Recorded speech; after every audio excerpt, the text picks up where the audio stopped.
see how this turns out. Oh.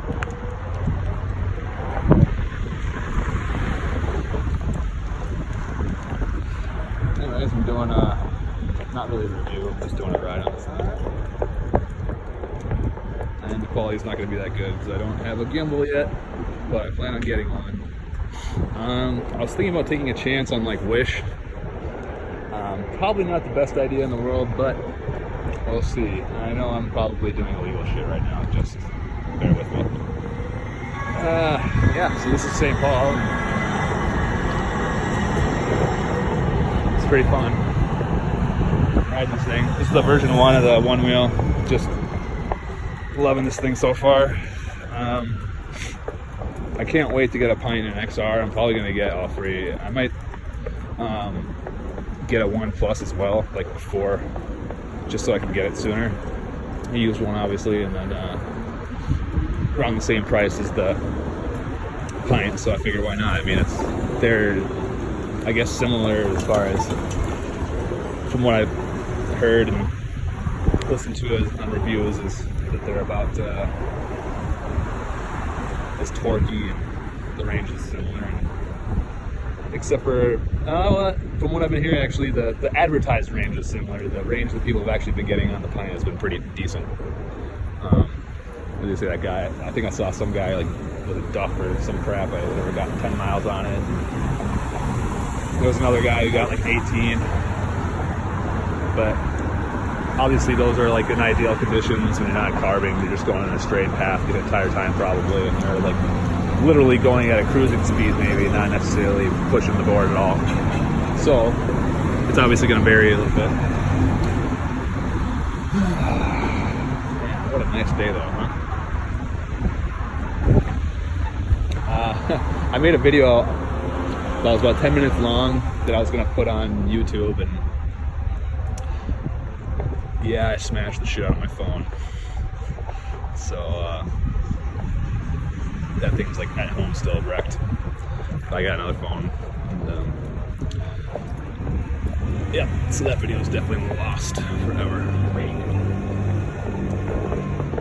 I thought it would like maybe save in the iCloud or whatever the hell, but it didn't.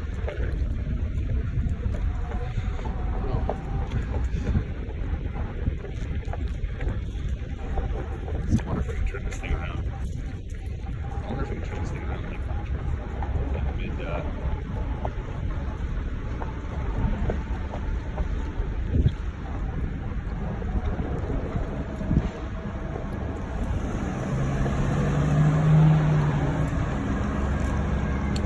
that a lot.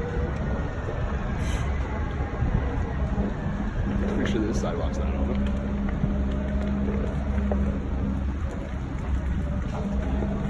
But the nice thing about this Onewheel, I'm telling you, is that you kind of find your way. You can't get around. No, look at that. This skateboard would not have gone through here. It's kind of like weird. Stone. Yeah, there's actually been a lot of this going on here in St. Paul. So they're replacing all these lines, all these, I don't know if it's a water main or what.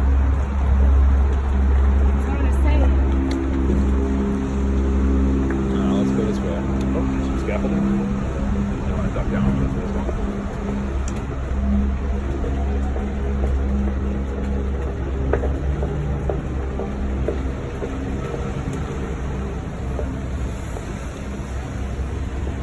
Yeah, that's kind of the nice thing about this. Like, I don't really have any plan where place to go. I just kind of get lost. And I mean, all self-figuring stuff. I actually like this thing too because like it's actually a little less invasive than a scooter, like on the sidewalk. So nobody's really gotten mad at me or anything yet. In fact, it's been the opposite. Most people kind of look at it in amazement, and you know, sometimes ask you, "What is it? How is it keeping you up?" And thing of a motor, I'm like, no, it's just moving on its own. People are kind of funny when it comes to that stuff. It's you know, it might feel like an obvious question, like, oh yeah, there's a motor in there. I mean, I went from 0 to fucking whatever without touching the ground, I'm pretty sure. It's definitely has an electric motor working this thing forward. So it ain't no machine or nothing that's doing that? Yeah, there's a hub motor in the middle of it. Yeah, there's an example right there. Just some random person asking me, carriageway, huh? What's this? I don't even know what this is. I don't even think I'm supposed to go through here.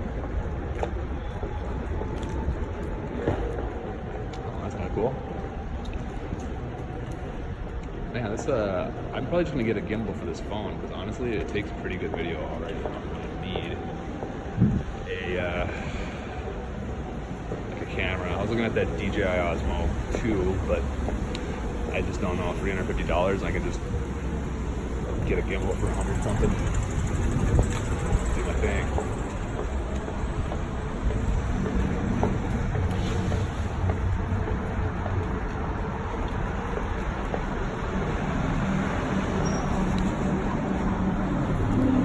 Sideway bypass.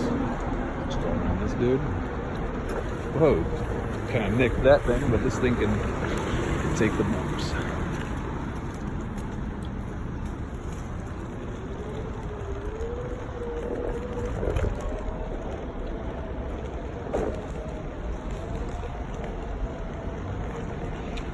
Yeah, it's been interesting. One thing I've noticed lately is like, I mean, I just got this thing, and I mean, there was some miles on it, and it's the version 1.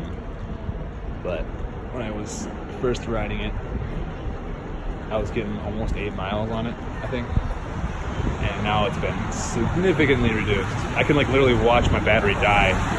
Like when I said 100%, usually it takes a while before it knocks down 1 or 2 percentages. Now it's like when I go out the door and down the street like 100 feet, you see it go, it's like already at 99, and then you go down the street a little more and then it's 98. Like, not a huge deal, but it's like literally, I don't know what happened to in that short span of time. I mean, I've been putting a lot of miles on this thing. I mean, to a certain extent, like at least 10 a day, so. And before that, I don't think it was getting that much use, obviously, because it had 280 some odd miles on it for the life that the person had it. And yeah, I decided I wanted to go up top over here, so I turned around.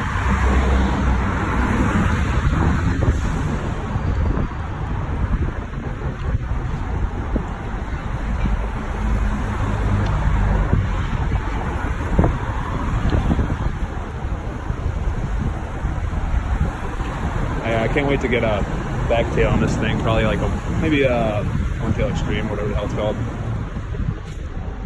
Just that little concave lip in the back.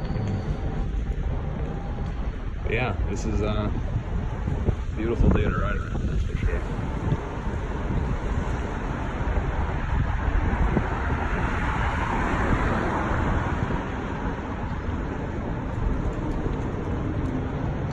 I mean, it also could be that now I'm a little bit more experienced on the board. I'm a little more comfortable getting it to right about where pushback is.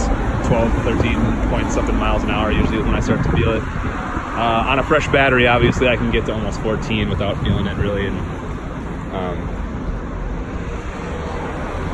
but yeah, like around 11, 12 miles an hour is where I start to get a little uncomfortable on this thing. Not because I don't want to go faster or anything like that, just because I know that I've had I've already had a couple nosedives around that miles per hour. So, it'll sneak up on you quick. That pushback is, sometimes when you're hammering it hard, it's not as pronounced because you're already leaning into it too hard, so you barely feel it. And that's the user's problem, not obviously the board's, in my opinion. And you just got to know what the hell you're riding. You're not riding an XR, you're riding a version 1. This thing is it's really great and it performs like a boss, but it's just not an extreme performance machine like the XR in comparison. You know what I mean? They're both pretty good performance, to be honest. I'm perfectly happy with this purchase. Best $500 I ever spent on a toy, essentially. I mean, I'm not really using it for commuting purposes. Probably could with the XR, I think, but with this one, the only places I really go to are like the VA and stuff like that, and it's about 8 miles from here. And I could get there, but I would not be able to. I wouldn't be able to get there. I've already tried to do it once. Yeah, there was just too many uphills, and yeah, like I said, you can literally just watch this battery drain right in front of you if you hit some uphills and whatnot. And I think even now it's probably even worse. That was like when I was not having this problem, which it's not really a problem. It's just you know, a mild annoyance because like, okay, now I'm gonna get a little bit more range anxiety because I can only get, yeah, it's literally almost like getting 2.5 miles less range per charge now. And it could be because I'm more confident on the board and I'm riding it a little bit more aggressively now too. So, you know, it's just, you know, when you're going 12, 13 miles an hour more, I'm assuming that it's probably going to take a little bit more effort for the hub motors working harder. So, no biggie. I was thinking that maybe I was going to get this thing, like take it apart, not all the way apart, but get the bearing like replaced and lubed and see if that has any effect whatsoever too. You know, maybe there's just a little bit of friction. You know, and that's causing a little bit of more heat, and that's causing the battery to die a little faster too. So yeah, I mean, there's always things that can be done, I think, by the person that owns this thing too. Because I mean, this thing doesn't, it's pretty much maintenance free, but I would recommend obviously to take better care of it to make it last as long as humanly possible if you want to put thousands of miles on it. I mean, it's kind of funny when you go on eBay and all this other stuff. There's a lot of Onewheels on there, and none of them have like more than 400 or 500 miles on them. A lot of the ones that are selling, anyways. And I'm just like sitting there thinking to myself, you know, they must have had a pretty bad spill or just got bored of it, didn't use it enough. But I mean, almost any time I have to walk somewhere, I think about using this thing. So, I mean, I don't really think about using it. I use it. So. I'm gonna get a lot of use out of this thing. My goal is to get 1,000 miles on this thing by the end of the summer, and it's got about 400 some odd miles on it right now. I'll probably ride it well into the fall, even probably while it's light snow, and you know, by then I might have a Pint or an XR too, so who knows. But I'll probably just hand this off to my girlfriend and see if she wants to ride with me, and that'll be fun. All right, well, that's a 12-minute video for you. Yeah, I might want to keep making more of these. It's just no editing, no cuts, nothing. Just me cruising around town and cutting around. Having a jolly good time. I still got blood on my shoe from when I ate it. My road rash is looking pretty good now, though. Non-existent, really. About healed. I got a little bit on my hand too, but that's about healed as well. Yep.